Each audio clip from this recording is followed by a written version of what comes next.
Ladies and gents, welcome back to my YouTube channel. Welcome to my lovely garage. So we just finished an exhausting workout and it's time to cool down. I'm going to walk you through 4 to 5 amazing static stretching exercises that we can do to not feel so sore in our legs and our upper body so we're not walking like this the next day. Stick around, let's do some static stretches.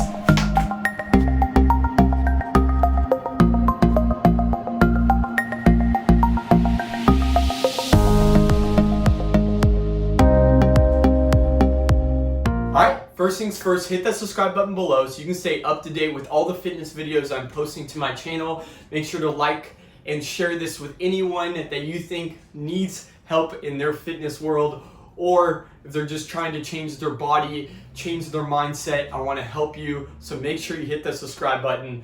Okay, so we're going to walk you through, and I say we, my garage and I'm going to walk you through 4 exercises that you can do, and these are static stretches. This is right after your workout. You're exhausted, I know. I don't want you to just go back in your house and just go throughout your day because you're gonna be so sore the next day. So taking maybe 5 to 10 minutes after your workout to do these exercises are going to pay dividends throughout the rest of your week. All right, so first things first, maybe you did a low body exercise, maybe you worked on your upper body, even your core. All 4 of these exercises are gonna target all those muscles. So first things first, what I want you to do is we're going to start on our back. So I want you to find some space where you can lie down on the ground. We're just going to lie right here. And what we're going to start with is a knee hug. So I'm going to lie flat on the ground. I'm going to bring one knee all the way into my chest just like this. And I'm going to pull this in, dropping my head to the floor. And I'm going to roll out my ankle going clockwise and counterclockwise. I'm pulling my knee out, not directly over my chest, but out just like this. I'm dropping my shoulders back, and you can just hold this maybe for 10 to 15 seconds. As I'm pulling my knee in, I'm also rotating my ankle, creating a little more ankle mobility. I'm going to go and switch over to the left side, pulling. I'm not grabbing right on my knee, right below, almost on my shin, getting a good grip with my fingers, pulling that in, dropping my shoulders down, and rolling out my ankle. You know, when we do a lot of squats, a lot of lunges, you might be a little tight in that ankle. This helps with that mobility. You can drop that head down, really pulling that knee in. Our hips are usually going to be really sore after doing squats or deadlifts or lunges or any type of plyometric exercises. So keying in on those hips is great. I want you to flip over. We're going to go into a downward facing dog. So we're going to bring our hands down to the floor. I want you to just bring the legs up. So we're going to bend at the hip and we're going to rock the feet out just like this, going to the left and to the right. This is our downward facing dog. And rock the feet out. And you're really going to feel it in the hamstrings. You might feel it all the way down those calves. Those calves might be really sore. Just like this, rocking it out. And then what we're going to do from here is we're going to raise one leg up just like here, and we're going to go into what we call the half pigeon. I'm going to sweep my right leg through, and my leg is going to be bent about 45 degrees.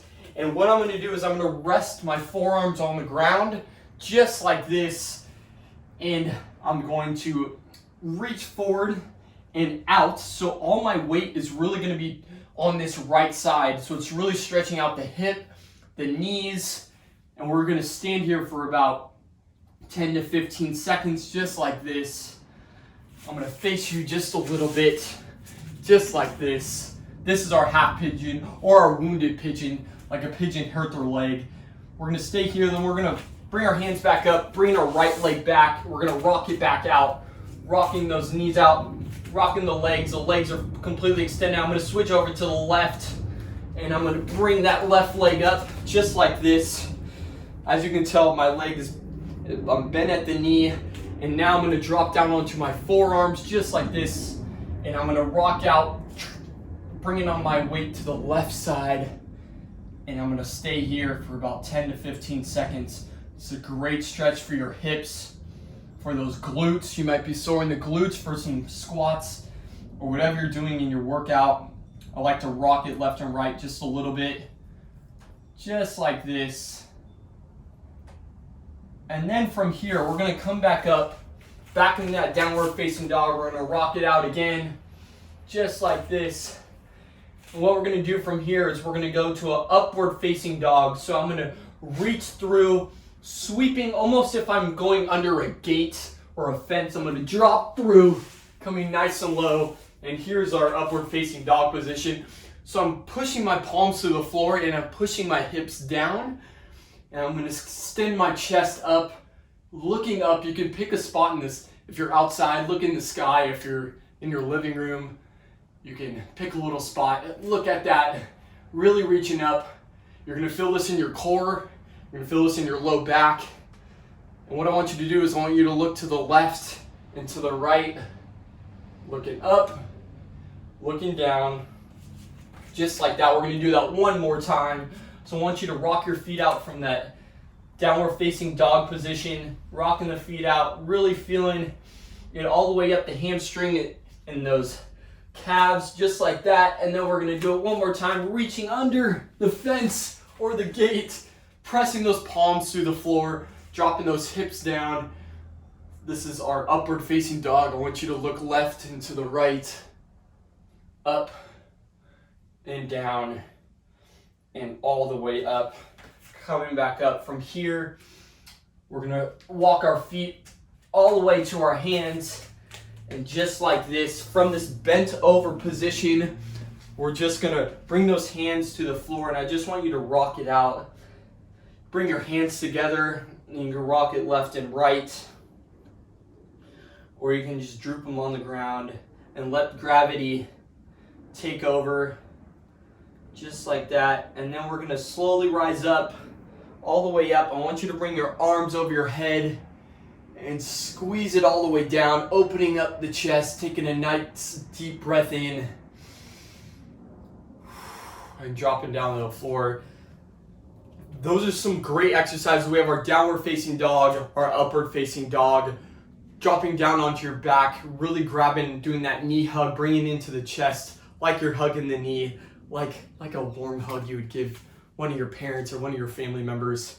Okay, the last exercise I want you to do is we're gonna do a deep breathing exercise. You can also do this right after your last exercise of your workout. This is usually when we're really stressed out, we're in that fight or flight stage, and our cortisol levels are through the roof. To help bring that heart rate back down, we can drop down onto the ground. Even if you have a wall, I'll show you this exercise along the wall, but if you don't and you're just on your floor or outside where you don't have a wall, that's fine too. But this is a breathing exercise you can do for maybe 1 to 3 minutes or so, and we're gonna cut it down just for time's sake, but I'm gonna show you the technique. So I want you to drop back down to the floor, just like this, and my feet and my heels are gonna be on the ground, and we call this a deep belly breathing exercise. Actually, a lot of Navy SEALs do this, people in Marines do this, and what happens, especially when we're in a stressful state, which our body is at the end of a workout, we're gonna bring our hands onto our belly. We're gonna do a deep belly breathing exercise. So instead, usually when we're gasping for air, we'll usually expand the lungs. But for this exercise, we're just expanding the belly. So just like this, so I'm gonna bring my hands on my belly so I can really feel my belly expand and then come all the way in. So what we're gonna do is we're gonna breathe in the nose. We're gonna hold it for 3 seconds. We're gonna breathe in for 3 seconds, hold for 3 seconds, and then breathe out of the mouth for 3 seconds. So we're gonna go in, hold, and out of the mouth. Breathing all that air out of the belly. We're gonna do that again. Breathing in, feeling the belly expand, holding it, and exhale. Do this again. Again, you can do this exercise for about 1 to 3 minutes over and over again. So along the wall, like I meant, you can bring your feet up along the wall. I'm going to be facing behind you, but you can bring them up just like this at 90 degrees. Same thing, hands on the belly. 1, 2, 3, holding it in for 3, 1, 2, 3, and then exhale all the way out, just like that. That is a very great exercise if you're in that fight or flight stage after your workout, your heart rate might be really accelerated, you're breathing really heavily. That is a deep belly breathing exercise that you can do any time of the day. If you're feeling a little stressed out or you're feeling exhausted, maybe after a run, you can drop to the ground or put your feet on a wall, make sure your feet are at 90 degrees, just like that, and 3 count for each one. We're gonna breathe in the nose, hold it, and breathe out of the mouth for 3 seconds. 1, 2, 3, just like that. It's great. In a couple minutes, you're gonna realize that your heart rate's dropped. Maybe your cortisol levels have dropped a little bit because we're not so stressed out. We're dropping into we have our parasympathetic nervous system and our sympathetic nervous system.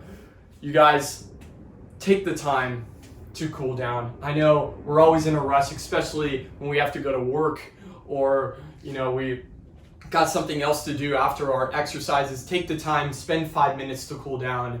Your body will thank you the next day. You're gonna feel extra sore if you don't take the time, but all you need to do to not overcomplicate it is do 3 exercises. Dropping down, doing a deep belly breathing exercise, doing our knee hugs, flipping over, doing that downward facing dog with our hands extended, our legs extended, rocking those feet out, dropping to our half pigeon, and then going into a upward facing dog, extending that chest, looking left and to the right.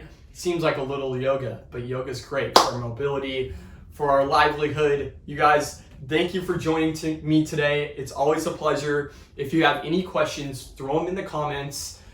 I will be posting about 2 or 3 videos a week of different ways that we can work out at home, or maybe you can take this on the go when you're traveling in your hotel rooms. I know we're not traveling that much right now, but these videos are intended to be easy. Maybe you do have weights at home and you're looking for great ideas to, put yourself through a good workout.